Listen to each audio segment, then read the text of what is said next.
Hey guys, this is Steven from Steven's Classic Garage, and we're here in my 1979 Volkswagen Rabbit diesel, 1.6 liter swap diesel. So we're going to go ahead and start it. We're waiting for the glow plugs to turn off. Okay, go ahead and start. We had some rain, obviously, quite a bit of rain last few days here in San Jose, California, South Bay area. So we're going to go ahead and take off here. We're going to give a few seconds for this guy to start up. This is my interior here. I'm now shooting with these glasses. I had some old pivot head glasses, and so this is a better POV style of view. Let's see if I can get some of the these Bosch windshield wipers need to be changed. All right, so reverse, down, up. Oops. And back we go. This is a 5-speed. And here we go. We are on the road. And if you hear a little bit of a bump there when it goes into second, it does not like to go into second when it's cold. And usually what I do here on this hill is I like to go into fifth and coast, and then use the compression to heat up the motor. And we do have a temperature gauge down there. It starts at 130, so right now obviously we're lower than 130. Parking brake is down and off. It seems like I'm slowing down more than usual. Sometimes I give it a little bit of gas, which I'm doing right now. Giving it a little bit of throttle so I go down the hill a little bit quicker. So this is kind of the process that I have. Luckily, I live on a hill to where I do have this ability to heat up the diesel. Because again, diesels work on thermal, work on heat. So it's nice to have this hill in order to generate this take some of the energy from going down the hill and add it to heat inside the engine. Is basically what's happening here. And so interior looks really good. I really like these Recaro seats. There are a few things that I need and a few upgrades that I want to do that's different than stock. Obviously this car is definitely not stock. So there's second gear. You see it does not like to go into second gear when it's cold. And also it doesn't like to even go into first gear when it's cold when you're moving. So there's second. And again, my speedometer is not very accurate. It's actually off by quite a bit. When it says 65, I'm actually doing, when it says 80, I'm actually doing like 65 or less. So it's off by a pretty decent sized scaler. And then over here they have a speed trap, and it said on here I was going 45 when in actuality I was going 35. So that shows you kind of the difference.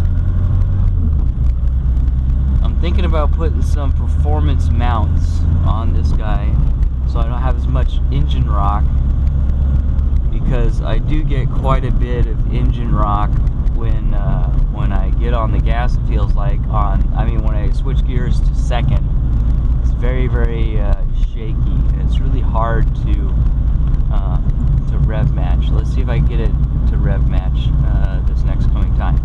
So basically where we're going now is we're going to the field to fly. I fly RC planes and quadcopters every Sunday morning.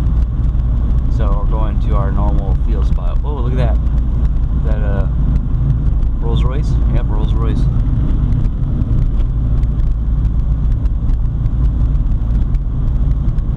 It's either Rolls Royce or a Bentley. I don't know which one.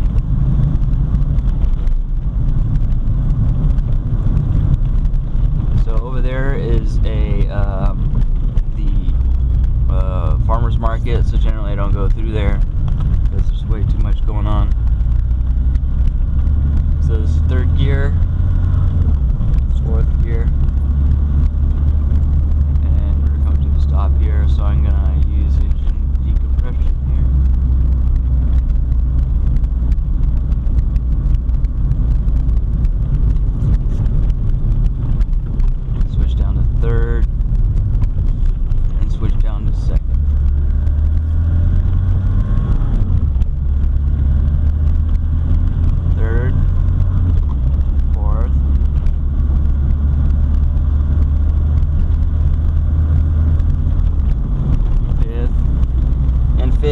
over and up.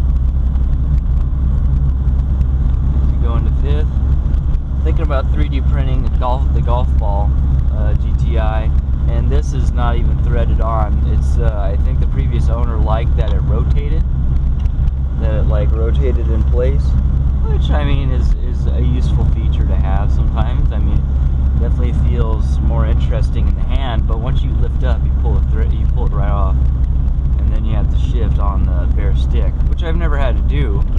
You know, I'm pushing down most of the time to begin with, so I mean, it's not that big of a deal. It's down to 3rd, sit on 3rd a little bit, and then about now is when I can switch down to 2nd really easily. And when it's heated up, 2nd's definitely not a problem. So let's go ahead and make sure I'm still recording here. Okay, it looks good. And here's the shake. I'll get off the... And here I got in neutral. Actually, I'm moving a little bit. So diesel right now over here in San Jose, California is 370 over there for diesel at Shell, 305 for regular. So it's about almost a 65 cents more expensive. So let's see if I can rev match 2nd. There it goes.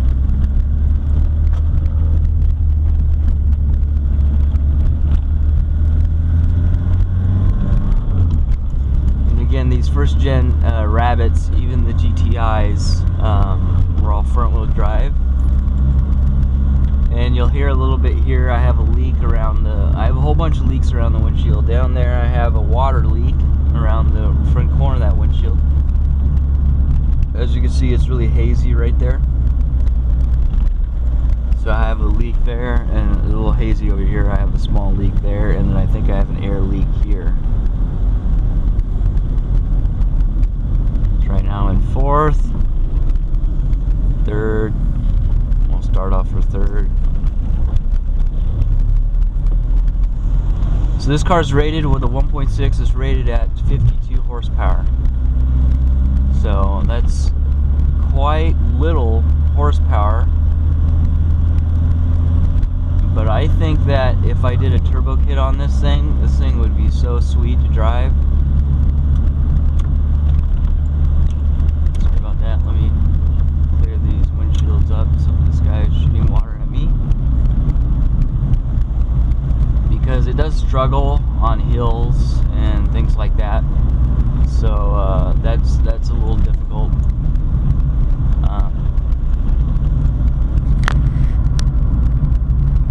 Seems like I'm still doing really good on battery. I might overshoot where I actually turn off, because these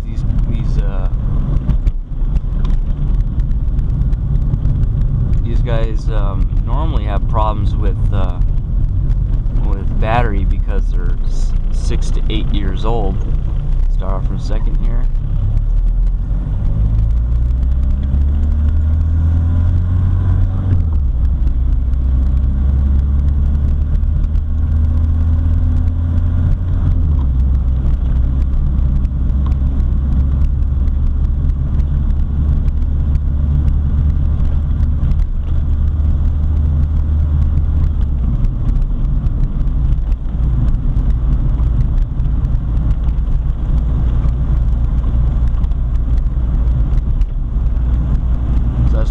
Turn off Evergreen Valley College, but we're gonna go down for a few more minutes and then come back.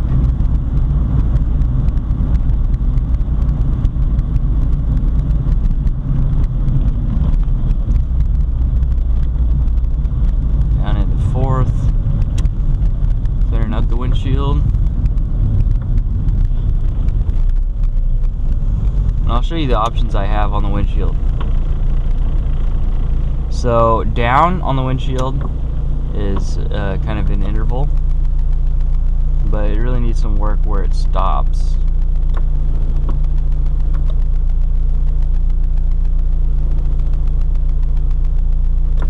So 1, 2, 3, 4, 5. So it's about 5 seconds. And then this is all on, up is all on.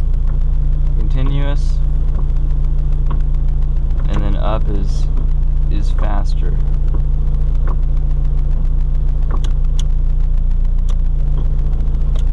As you guys might know, I'm a mechanical engineer, and that looks like it has a quick return on the mechanism inside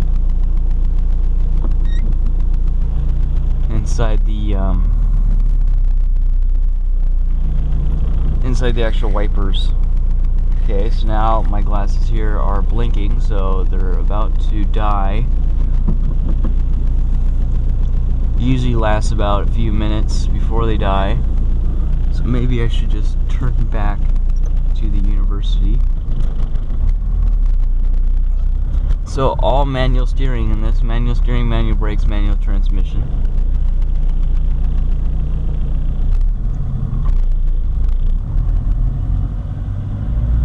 Let's go. Actually, let's go the long way in. Another way back over here.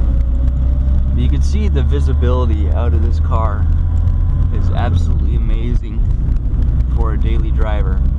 And I'm looking here in the back. So there's my buddies over there in the parking lot. I'm seeing now through my back windshield that these glasses are polarized, and I'm seeing little splotches. So that means that back does have tint on it. It doesn't even look like it, but none of these windows do. I don't see any splotchiness or anything like that. So none of them are kind of polarized, which is basically what that film is polarized film. That's what blocks the light.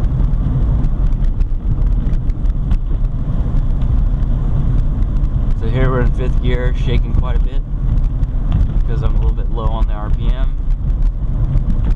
40 miles an hour, and it says here I'm doing 40, but in actuality I'm probably doing 35, 34, 33, something like that.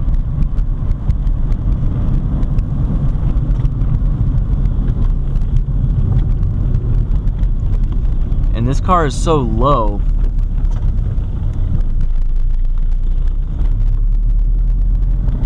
Authorized vehicle traffic only.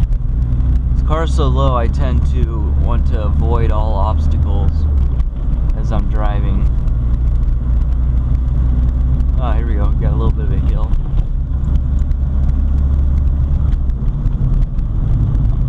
I'm in 5th right now. I'm definitely gonna have to downshift on this hill. I haven't been up this hill in a really, really long time.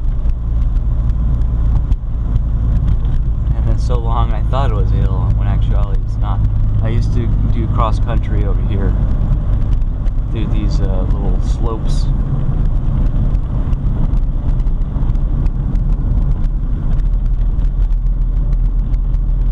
I'll eventually find a spot to turn around.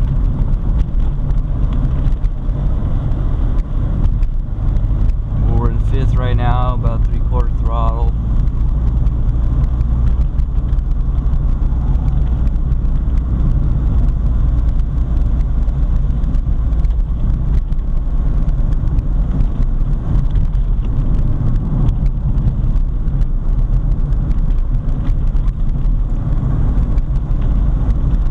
Here's a nice little straightaway. Let's go ahead and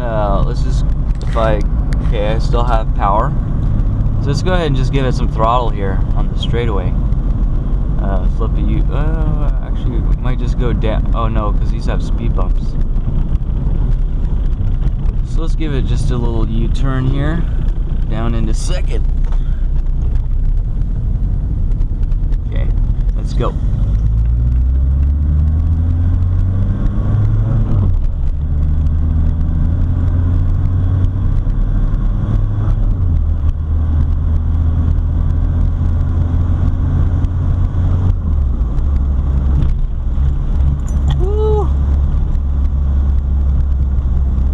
That was a little bit of throttle. That was about 80%, 90% throttle, and anywhere past that tends to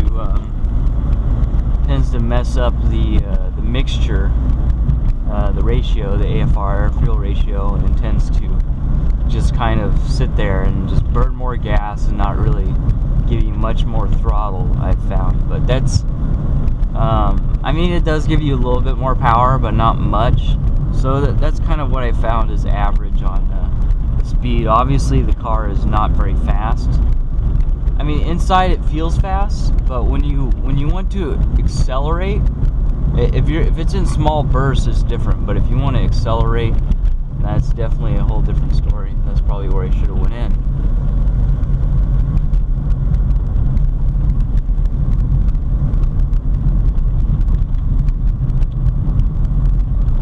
We'll do since I passed it, we'll do another acceleration up here, and I'll go full throttle this time, more so than I did before. It says 40, but again, I'm not going 40. I'm going less. I think it has to do with maybe the tire change. I'm now using BBS rims and tires rather than. This is another point I could have went in. Which are 14s, which are 15s, I think. 14s or 15s. And the stocks were 13s. So it went up an inch. So obviously travel per RPM is different now. And this is picking up only on RPM. So let's see. I'm still recording. Wow, it's getting really good battery life. I'm really impressed. Because I do need to swap the LiPos out on this camera. Alright, here we go. These guys are turning left. Let's go ahead. Once this guy turns here, let's go ahead and get on it. This is a third gear. Third gear all the way down. I'm burning smoke out the back.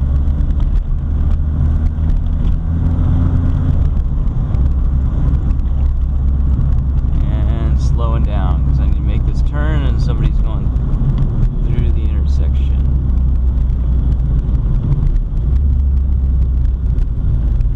Oh, it does have a walking sign.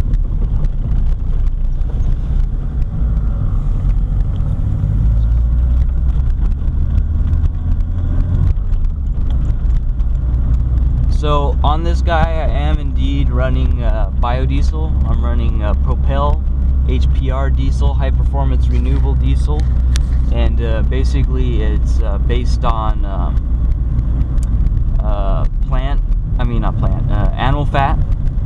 animal fat, and other oils, I guess you could say.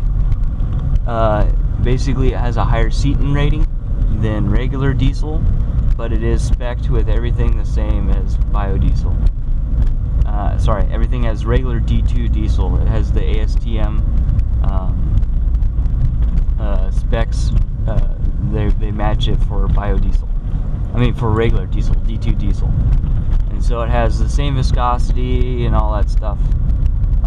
But it's slightly more lubricative. It has more lubrication and more lubrication properties, so it controls wear a little bit better. So it lubricates the high pressure diesel pump a little bit better, by not much. I think it's like 20 with 10 to the -6 meters. It's not nanometers. It's micrometers, I think. Micrometers. So that's basically when you're wearing a piece of metal against a piece of paper.